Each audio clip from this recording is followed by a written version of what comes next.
3 months later, investigators say he lured Yingying into his car after she missed a bus, then kidnapped, raped, and killed the visiting Chinese scout. In a heartbreaking moment, Yingying's mother broke down in tears outside the courthouse, 带他回家，我们绝不放弃。 saying she wants to find her daughter and bring her home. Zhang family will be forever in pain of not able to put their daughter at her last resting place. Our wish has always been to find Yingying and bring her home. We'll not give up.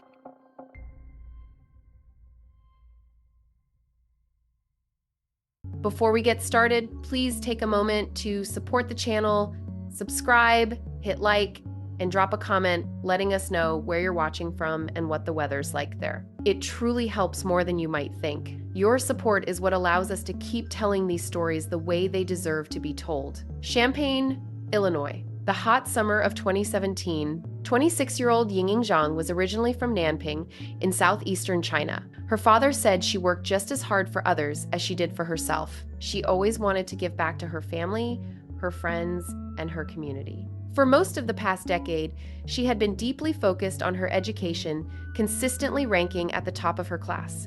Another one of her great passions was music. Yingying even sang in a band. She graduated from Sun Yat-sen University and, a few years later, earned her master's degree in environmental engineering. She became a visiting researcher at the Chinese Academy of Sciences before making a huge leap, moving halfway across the world to Illinois, in the United States. In April of 2017, Yingying said goodbye to her family and arrived in America. Letting her go for that long was incredibly hard, but her mother said Yingying had always been fiercely independent. It didn't matter what anyone else said, she always wanted more and pushed herself forward. I was very worried, her mother later said, but I didn't say anything. I didn't want to scare her. Yingying had a one-year plan to conduct research on photosynthesis and crop productivity at the University of Illinois at Urbana-Champaign. After that, she was considering pursuing a PhD. The only thing she loved more than studying was sharing what she knew with others. Becoming a professor in China was honestly everything she had ever wanted. Her fiancé, Ho Zin, who stayed behind, was counting the days until they could see each other again. They had first met back in university, graduating as the top 2 students in their class. They were excitedly planning a wedding for October, just a few months away. By June of 2017, Yingying had already been in Illinois for 2 months. She had fully immersed herself in her studies, was making new friends, and was really embracing this entirely new life. June 9th was an especially busy day for her, packed with work and appointments. At 8:30 that morning, Yingying arrived on campus to work on her research. Around noon, she took a short break and quickly returned to her dorm to eat lunch. After that, she had a meeting scheduled with a leasing agent, hoping to sign a contract for a new apartment. Once that was done, she planned to head back to campus to continue working, and later that evening, around 7 o'clock, have dinner with friends. After lunch, she boarded the first of 2 buses to get to the apartment she was supposed to view. At 1:39, she texted the leasing agent to say she would be about 10 minutes late. The agent replied that it was no problem, but by 2:38, Yingying still hadn't arrived, and the agent was forced to leave. Throughout the day, several people tried calling Yingying, but she never answered. She also missed her research work on campus and didn't show up for dinner. Just after 7 o'clock that evening, when there was still no word from her, one of her friends contacted campus police. Around 9 o'clock, officers began their search at Yingying's dorm room. The lights were off, the windows were closed, and there were no signs of forced entry. Inside, they found her travel documents and a small amount of cash. It was hard to say for sure, but everything she had left behind suggested she fully intended to come back. Campus police left their contact information, hoping she would return in the morning and reach out. At the time, they thought maybe she'd just had a few extremely stressful days and needed a break. That's what they hoped. Anyway, but by midday the next day, nearly 24 hours had passed since anyone had last heard from Yingying.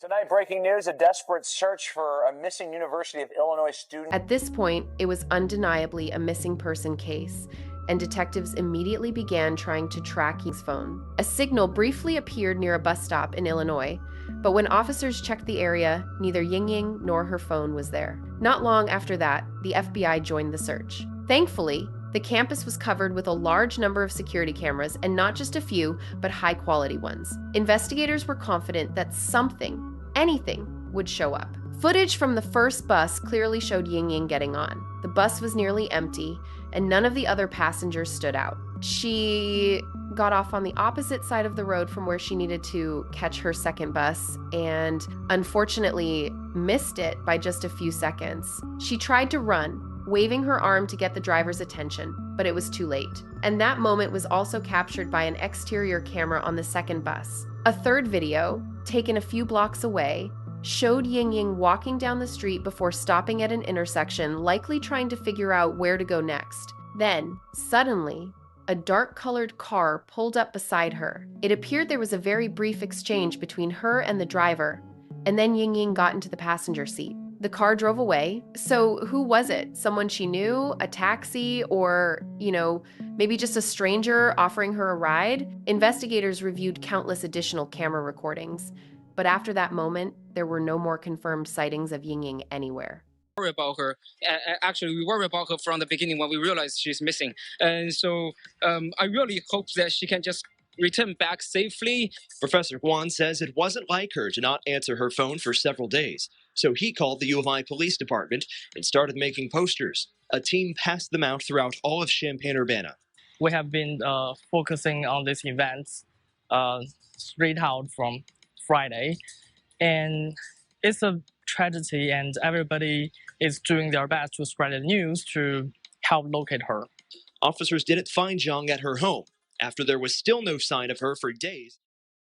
As investigators continued reviewing the surveillance footage, they noticed something unsettling. The car appeared to circle the area for a while before finally stopping to speak with Yingying. At first, it was actually driving in the opposite direction, but it seems the driver spotted Yingying when she turned the corner, then turned around and pulled up next to her. The license plate wasn't readable, but they were able to identify the make and model, a black Saturn Astra. Campus police were able to connect the dots after receiving a call from another student named Emily. She reported that on the same day Yingying disappeared, a white man driving a dark-colored car had pulled over to talk to her. "Hi, I'm an undercover agent working in the area. Can I ask you a few questions?" he said. "Sure," she replied. He pulled out a black badge and showed it to her. Emily later described it as looking like something from a Halloween costume, cheap and obviously fake. He then asked her to get into the car, but Emily refused. He seemed a little thrown off and then said, "All right, well, if you see anything suspicious around here, call the police." And with that, he drove away. This encounter happened just 4 hours before Yingying got into a car that looked very similar. When investigators ran that make and model through the database, they discovered that only 18 four-door Saturn Astras were registered in Champaign County. More than half of them were immediately ruled out because they weren't the right color. From there, things started moving pretty quickly. One of the owners was 28-year-old Brent Allen Christensen. On June 12th, police knocked on his door. Brent said he couldn't clearly remember where he was that day, but guessed he was probably at home either playing video games or applying for jobs. After a recent breakup, he and his wife were in an open relationship, even though she was still living with him. But on that particular day, she was out of town, so she couldn't confirm his whereabouts. Brent had lived in Champaign for a long time. He held a master's degree in physics and had previously been a graduate student. He was well known on campus because he worked as a teaching assistant. He had no criminal record and told police he knew nothing about Yingying's disappearance, so detectives continued checking the other owners of similar vehicles. As the search went on, Yingying's family and her fiancé flew in from China to make public appeals. Her father said that if the person who took his daughter would simply let her go, he promised he would not pursue that person. He just wanted his daughter back. FBI says finding Yingying Zhang is now a national priority for the agency. The family from China says they will stay here in the U.S. as long as needed. Her dad says he's not leaving without her. God, I ask you, please give Yingying family and friend hope, strength, and peace at this time. Prayer tonight in Chicago's Bridgeport neighborhood for the family of 26-year-old Yingying Zhang.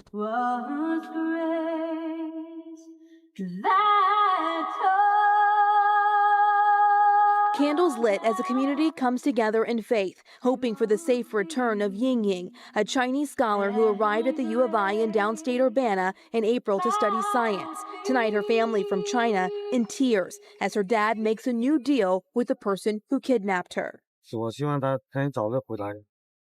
As long as you let my daughter go home, I will not go after you for anything.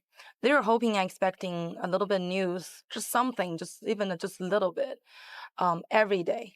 But unfortunately, there hasn't been anything to give into them. There is now a $50,000 reward for information leading to Yingying Zhang. Live in the newsroom, Audrina Bigas, CBS 2 News. The FBI also announced a reward up to $10,000 for information. Within just a few days, that amount climbed to around $40,000. And Yingying's university launched a GoFundMe campaign to help cover her family's expenses while they stayed on campus. You know, just trying to get through an impossible situation. Crime Stoppers offered $50,000 for information leading to finding Zhang. It's the largest reward that Crime Stoppers has ever granted. Somebody's sitting around thinking, I'm going to wait until the reward goes up. You know, bad idea, because Crime Stoppers works and we will get tips. Zhang's family and boyfriend joined dozens of people in a walk-in concert dedicated to her. Firmly believe that victory is just around the corner. People who didn't even know her showed up. Remain hopeful and realize that, you know, there's a lot of the community out here keeping an eye out, hoping for the best for them, and hoping that we'll find Yingying.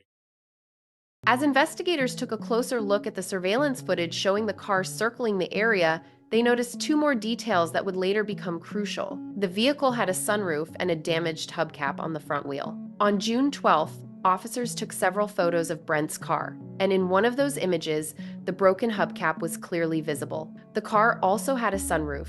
Then, on June 15th, Brent was brought in for another interview, this time in a much more formal setting. He spoke with detectives at the police station for about an hour, you know, a far more serious conversation than before. We just got a lot of questions to ask. And, yeah. We want to get this resolved so everybody can move on with their lives. So get that, Brent. Our system's running a little bit slow. It's like, I know the storm's coming in. We're getting power outages. Like I said, you're home. My name is Anthony Manganaro, especially with the FBI. I'm assigned here at Champaign.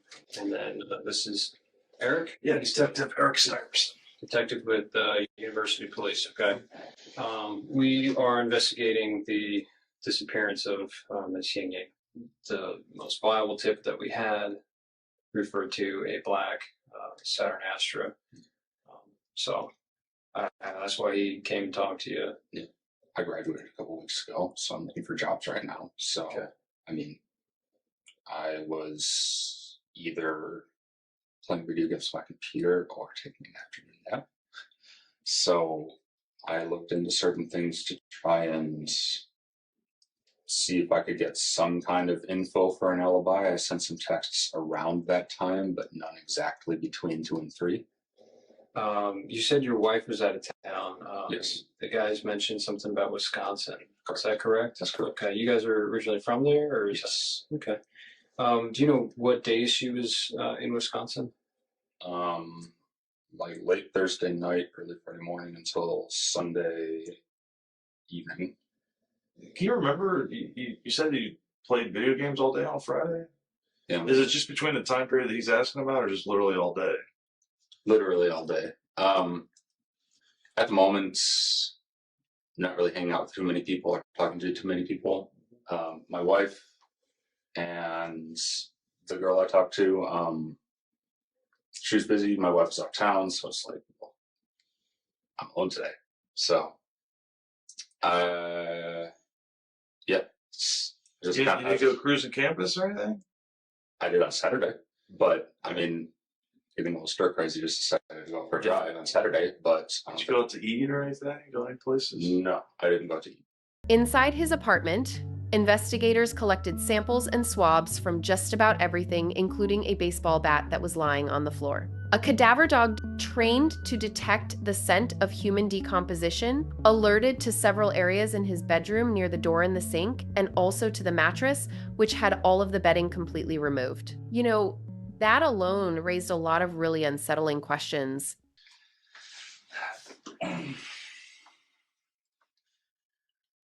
Look, you know that we didn't bring you all the way up here to talk about video games and what you had for lunch that day.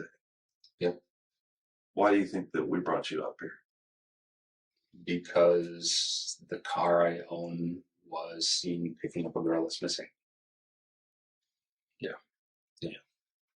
So who was driving that car other than you on Friday night?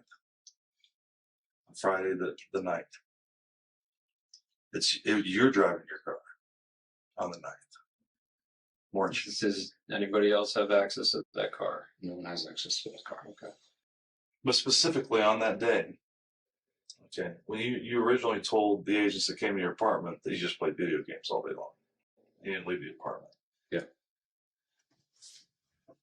But it's fair to say that we know that that's not true, correct? Why would I lie? You're making it sound like we just randomly came across your vehicle of the 1,400 Astros that are in the state of Illinois. I have So what would have happened that day that brings us to you? probably that I live in Champaign. I mean, I've never seen one before, an Astro. So. Okay. No, well,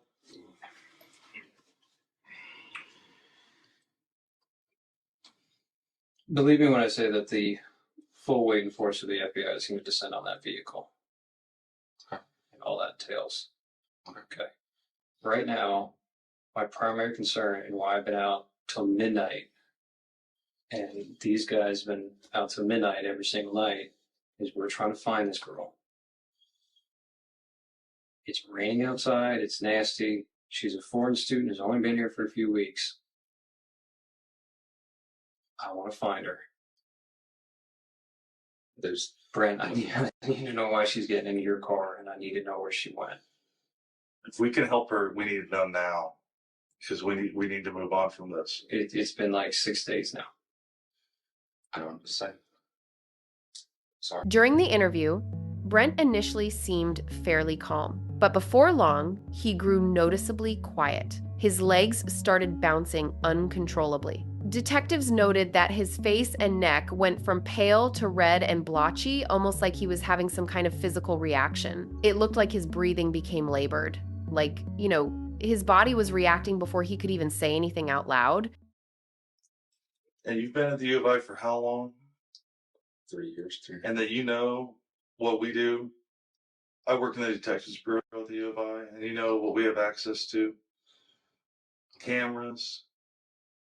Do you think that we're not going to track a vehicle all over campus?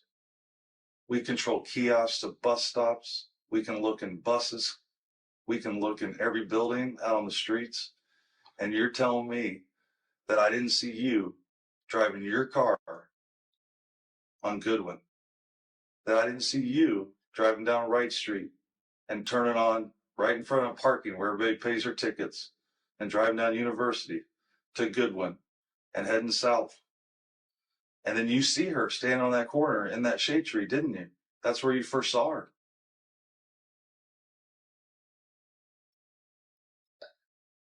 And then you turned on Clark. And we still have cameras. I've seen the videos. I didn't see me. You've seen what we've allowed you to see. Can I see the stuff that you're talking about?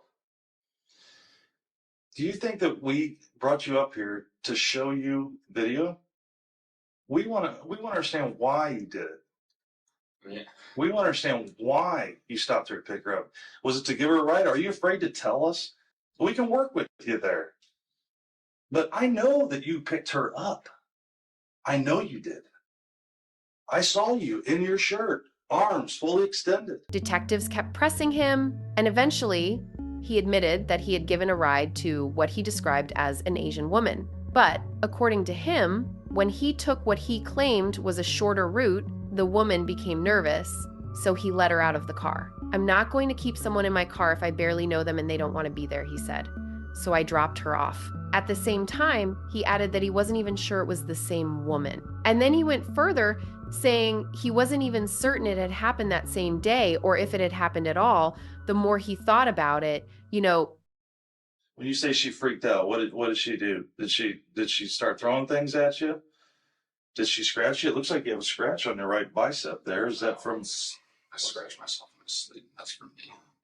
What was her ethnicity? You said she had trouble speaking English. What was She her was ethnicity? Asian. She was Asian. She was Asian. Okay. What I can tell you is that we will find her. Now, when we find her is up to you. Because you know, and we know, that she didn't just get out of your car. So we need to know where she is now so that we can move forward from this. But if you maintain that she just got out of the car and walked away, it's very difficult for us to move forward. Were you hoping for just kind of like a quick tryst with her, or see if trying to pick her up? I mean, that would have been nice, but You do realize, like, everything you tell us, we fact check regardless of what you tell us. So, yeah, I know. like stuff like YouTube videos that you've seen Okay. regarding Asian women. Do you like videos of Asian women? Like Korean women? Like K-pop songs and stuff. I mean, Maybe. I like all types of women. Okay. And that's the truth. So I don't have an Asian fetish. But something drew your eye to her because you were cruising all over, and if she was truly distressed, I mean, there was an e-phone stand right behind her. She could have pushed that button and got help. And she didn't ask you for help per se. She asked, she needed to get to, she was late for something. Yeah. And so you offered to give her a ride. Look, I've been doing this. I'm 45 years old. I've been policing basically since I was 21 years old. And I get that sometimes people lie to me. I don't get upset over that. I don't take it personal. A lot of times people, they tell me truths and then, or they basically, a little bit of truth here, a little bit of truth there, but just to try to stay the course, to make me believe that they're telling me they're being entirely truthful. But you and I know that here and now, what we're talking about, you're not being entirely truthful with us. And at this point, we're trying to help you. We're trying to help her. We're trying to help her family. Were you attracted to her at all? Reasonable amount. Well, she's a good-looking girl. Did the thought cross your mind? Yeah, the thought crossed my mind, but it probably happened with anyone. I mean, maybe she's into that. Is my point. And I'm not judging you if she got in your car and she wanted to go to another location. You guys have sex, consensual sex. Something happens. Are you afraid to tell me if you did? Because it seems like you're trying to think instead of just answering the question. You're trying to think about 3 steps forward, like where I'm going with it. And I think I've demonstrated enough. I've shared enough with you that you know that I know that you didn't drop her off in that neighborhood. You know that we can follow her phone. Okay. So where did you drop her off at? Where'd you take her, Brent? We need to find Yingying. Something was seriously off, but investigators decided to take a risk and let him go. They believed the smartest move at that point was to put him under covert surveillance. While they waited on forensic results, detectives reached out for help from Tara, his new girlfriend. She had met him online a few months earlier and told them she was simultaneously involved in several polyamorous relationships with other men and had entered into a BDSM relationship with Brent. According to her, things seemed fine at first, but over time, they started to take a turn for the worse. Tara said she was shocked when investigators told her exactly what Brent was suspected of. At the same time, she admitted that he had already made some strange comments about the Yingying case before, so she agreed to help. She was given 2 recording devices to capture as much as possible, anything that might matter. Tara told police she would begin right away that very evening, actually, because she was planning to attend a vigil in support of Yingying, the same vigil Brent had invited her to.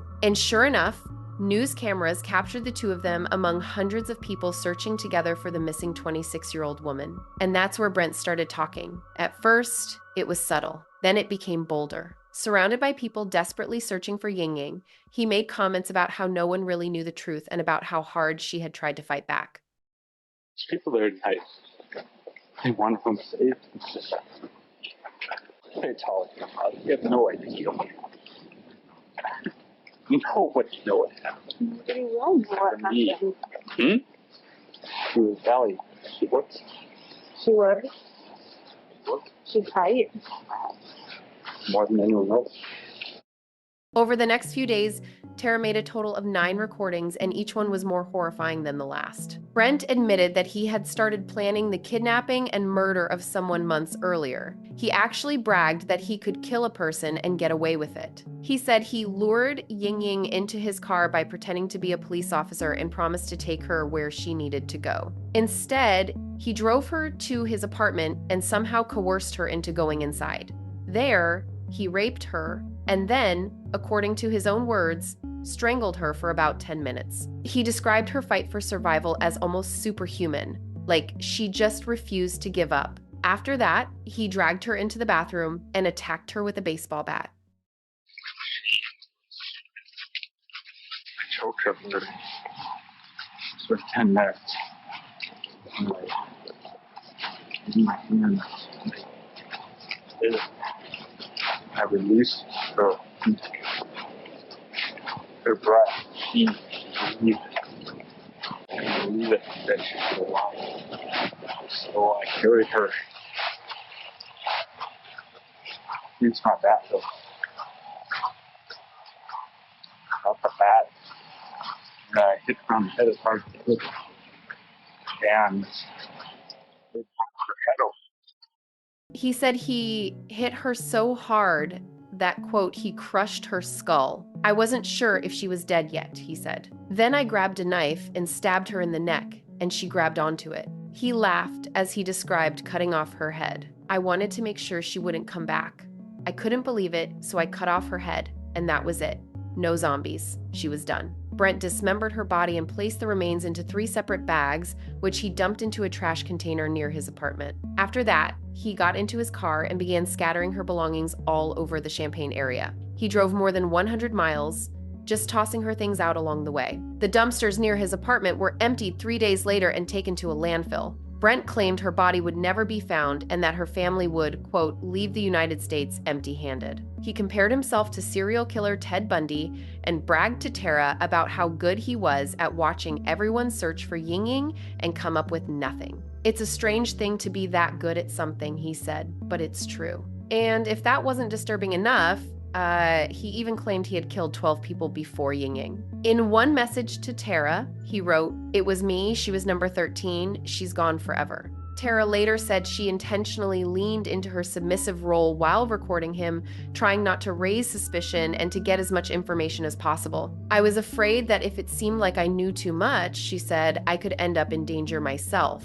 Even though Yingying was still officially listed as missing, law enforcement already knew this was a murder investigation and told her family the devastating truth. And on Brent's birthday, June 30th, he was arrested. After that, Forensic testing confirmed that Yingying's blood and DNA were found inside his apartment.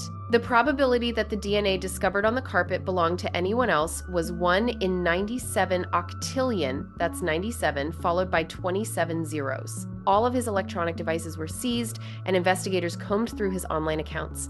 On the adult website FetLife, he had written posts like, "I want to test my limits and experience everything." He had been reading numerous posts about kidnapping and rape fantasies. He researched serial killers by victim count, downloaded a scientific paper on human decomposition, and saved multiple disturbing images of women. Emily, the student who had earlier reported that a man tried to lure her into his car, immediately identified Brent during a photo lineup. In the months leading up to all of this, Brent had been attending therapy sessions. He talked about struggles with drugs and alcohol, admitted to suicidal thoughts, and even mentioned violent ideation thoughts about wanting to hurt other people. He also mentioned thoughts of hurting others, thoughts of harming others. Yeah. Not specific people. There's probably a type I would have went for. I've always been interested in the bad guys, and one in particular fascinated Ted Bundy, because he was literally the worst person I've ever heard of. I realized it wasn't even close to worth it. It was just very weird, and I don't know why I was even thinking in the first place. He was charged with kidnapping resulting in death, along with making false statements to the FBI. And honestly, the case against him was about as strong as it gets. At the time, his attorney, Evan Bruno, argued that his client should be released on bail, pointing to the fact that he had no prior criminal record and had ties to the local community. But, that request was very clearly denied. Amy, good morning. Brent Christensen will await his pending trial behind bars after a chilling day in court. Prosecutors claim he even went to the victim's vigil and started picking out other potential targets. Now, the judge in the case says he's a danger to the community. Let's find Yingying. Let's find Yingying. Overnight, 28-year-old Brent Christensen, the man charged with kidnapping 26-year-old University of Illinois exchange student Yingying, denied bail. At a court hearing Wednesday, prosecutors said they believe Christensen, seen in this photo attending a vigil for Zhang, was allegedly there casing the crowd for other possible targets. While there, he was allegedly recorded making statements about the characteristics of an ideal victim and saying Zhang fought and resisted when he brought her to his apartment. The defense has urged the public to keep an open mind as they haven't presented their side of the case. Christensen hasn't even entered a plea yet. In court, he barely said a word. No expression, no reaction. During a recorded phone call with his mother from jail, Brent once again denied everything.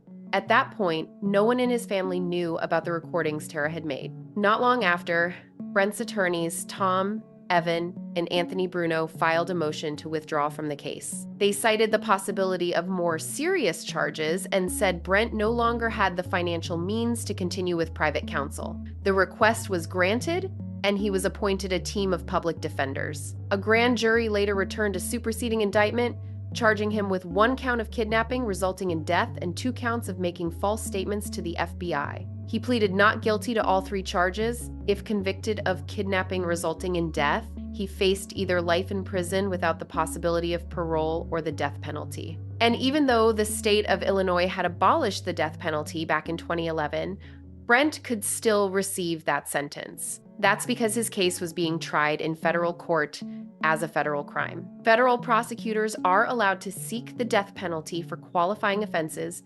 regardless of where the crime occurred or what state the defendant lives in. Clinical law professor Robert Owen explained it this way. Everywhere in the United States, people live under 2, sometimes even more legal systems at the same time. Where you live is governed by state law, local laws passed by the state legislature, and also by federal law, which is set by Congress. Those 2 systems exist side by side across the country. In some areas, the laws line up, they're the same.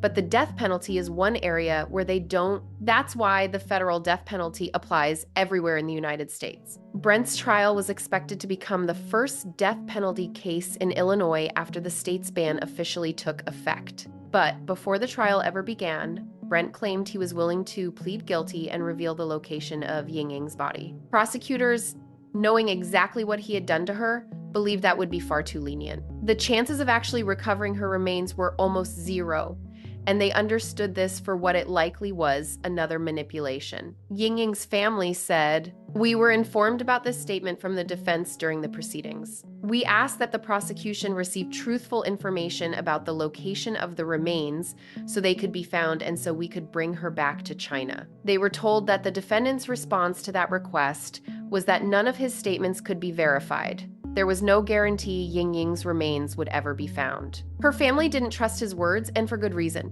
He had lied again and again before. Christmas came and went, New Year's passed too, and still, her family continued searching every single day. Parks, abandoned buildings, any place they could think of, they kept looking. Her fiancé said it best, "Ying is our pride and our joy.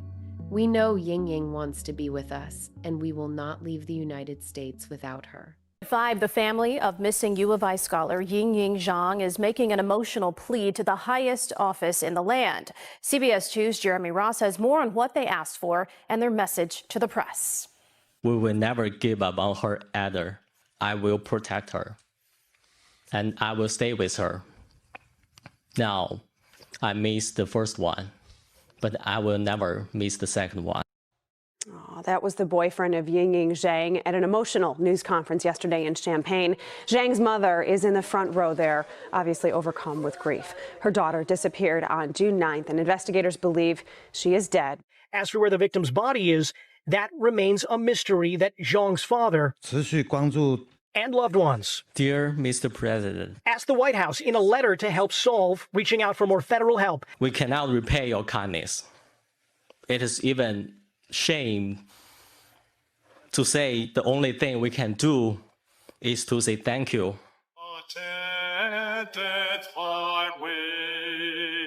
The sanctuary outside of Champaign, Illinois, not far from the University of Illinois campus, filled to capacity. Hundreds came to remember Yingying Zhang, not as a victim, but as a young woman full of life.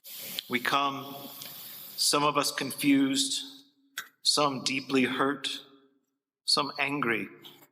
Yingying and her family came from a rural area of China. Her father said they were not well educated and not well off. But this young woman charted a different course. She wanted to teach at a university after obtaining her PhD and contribute to scientific research. All of that cut short in 2017. A Chinese choir assembled specifically for today's memorial offered solace. As the service concluded, Yingying's family headed out for a final stop in central Illinois, a private visit to the memorial garden that bears her name.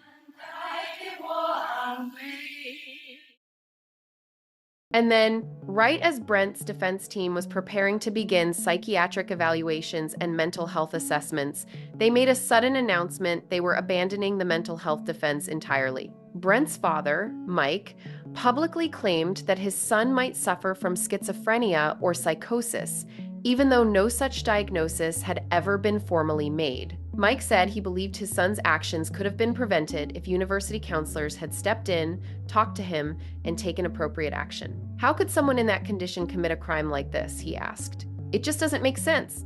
Something had to have happened. Something broke. And if, for some ridiculous reason, a jury were to find him not guilty, and juries sometimes make very strange decisions, I would push for him to be involuntarily committed, because someone capable of this cannot be out in society. Then came the opening statements, and to the shock of many people in the courtroom, Brent's own attorneys made a stunning admission. They acknowledged that Brent was responsible for Yingying's death. "So let me say this right now," they told the jury. "For many of you, this is going to come as a shock. Brent Christensen is responsible for the death of Yingying Zhang. Brent Christensen killed Yingying." At the same time, they made it clear they were disputing the prosecution's version of how it happened. Closing arguments are starting up today in the trial of a man accused of murdering a Chinese U of I scholar. Today's expected arguments come after 8 days of stunning testimony and evidence, including a surveillance recording of Christensen describing how he killed Zhang. If the jury finds Christensen guilty, that same jury will decide whether he deserves the death penalty in a separate proceeding. When it came to the surveillance recordings, Brent's attorney argued that he had been heavily intoxicated at the time. He added that despite Brent's claim claims about Yingying being his 13th victim, there was absolutely no evidence to support that. According to the defense, those statements were nothing more than the ramblings of a drunk man, alcohol-fueled delusions with no basis in reality. In the end, he was found guilty on every single charge. And while it took the jury just 2 hours to reach a verdict on guilt, the sentencing phase was far more complicated. Eventually, the jurors reached a deadlock on the question of the death penalty. A return to court to face the killer of their daughter. The jury has already found Brent Christensen, seen here arriving in this prison van, guilty of kidnapping and killing Zhang. The task now for the jury to decide whether Christensen should remain in prison for the rest of his life or be sentenced to death. Christensen's father is expected to testify during sentencing. In opening statements, the court heard that Christensen's family had a long history of mental illness. Defense attorneys told the jury that Christensen suffered from depression, mental illness, and alcohol abuse. They argue that executing Christensen will not undo the loss to Zhang's loved ones. The sentencing phase of the trial is expected to last around 2 weeks. For a death sentence to be passed down, the jury must reach a unanimous decision. We need help. The note the federal jury sent the court this afternoon. The first sign they wouldn't be able to reach a unanimous decision with the death penalty on the table. Because the jury couldn't reach a unanimous decision, the judge stepped in and handed down the sentence life in prison without the possibility of parole. As the sentence was read aloud, Brent lowered his head and smiled. The judge openly called him out for his complete and total lack of remorse and for refusing to offer even the slightest apology. Yingying's family, absolutely devastated, had sat through every single day of the trial, and now they spoke directly to him in the courtroom. And when her father, through tears, talked about the loss of his daughter, it almost looked just for a brief moment like something reached Brent, like it actually hit him.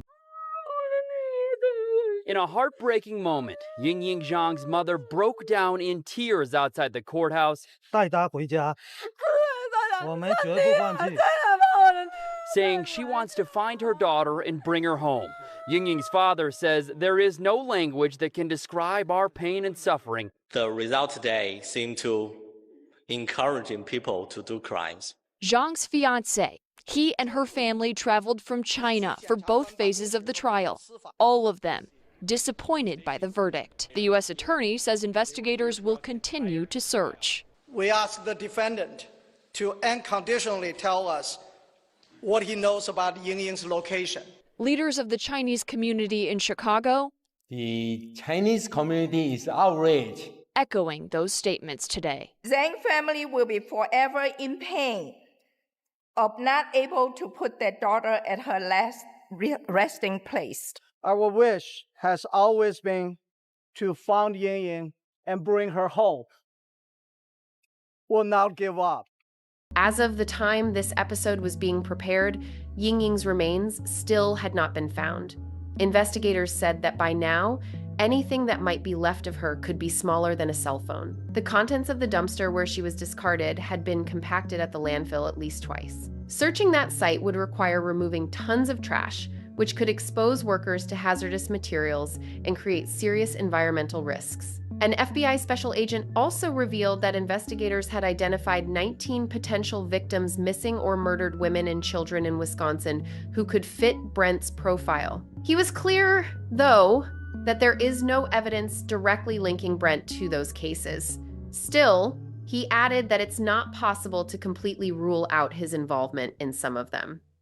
Christensen told a counseling intern he'd gone as far as planning ways to hurt others. A few days after the session, Christensen followed up with full-time counselors. 3 months later, investigators say he lured Yingying Zhang into his car after she missed a bus, then kidnapped, raped, and killed the visiting Chinese scholar. Now the administrator of Zhang's estate is suing Christensen and those counselors. The lawsuit says their, quote, incomplete treatment plan failed to treat Christensen's symptoms, and the counselors' indifference led led to Zhang's death. And U of I told us today one of those counselors still works for them, and the other one left 2 years ago for private practice.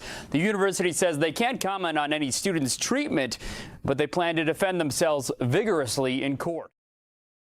Yingying's family filed a lawsuit against the University of Illinois counselors who had worked with Brent, but the judge ultimately dismissed it. 2 counselors were accused of showing deliberate indifference to the warning signs he had displayed. However, the court ruled that claims suggesting their inaction somehow placed Yingying in additional danger were purely speculative. The defendants did not turn a safe situation into a dangerous one. The situation involving Christensen was already dangerous and remained that way. It was also announced that the University of Illinois at Urbana-Champaign now has a memorial garden dedicated to Yingying, covering about 600 square feet.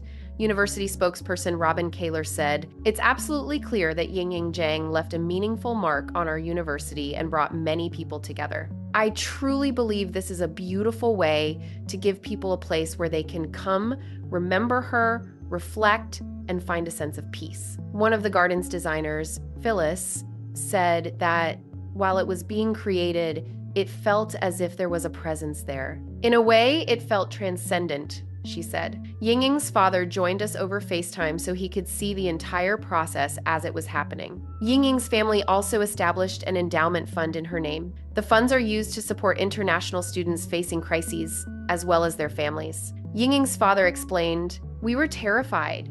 Champaign is 7,000 miles away from our home, and we didn't know who to turn to or where to go for help." He added that the kindness and generosity shown by people at the University of Illinois and members of the community helped them survive those darkest moments. Ying was truly inspiring, he said. She constantly challenged herself, always wanted to be the best at whatever she did, and at the same time, she tried not to take life too seriously. She just wanted to enjoy it. In one of her final journal entries, Yingying wrote, "Life is too short to be ordinary." She was only months away from returning home, getting married, and fulfilling her dream of becoming a professor. Her fiancé said losing Yingying completely changed the direction of his life. "It took away the most important person in my 30 years of life," he said. Yingying's parents shared that after her disappearance, they fell into a deep depression and barely slept for years. Her mother cries constantly. Her father said, "This wonderful daughter, she is everything to me. Our entire family doesn't know how to keep living. She is a part of me. My life without her feels incomplete. Honestly, I don't know how to live the rest of my life." If you'd like to support our channel and help us continue creating content like this, please don't forget to like, leave a comment, share, and subscribe. We truly appreciate it more than you know.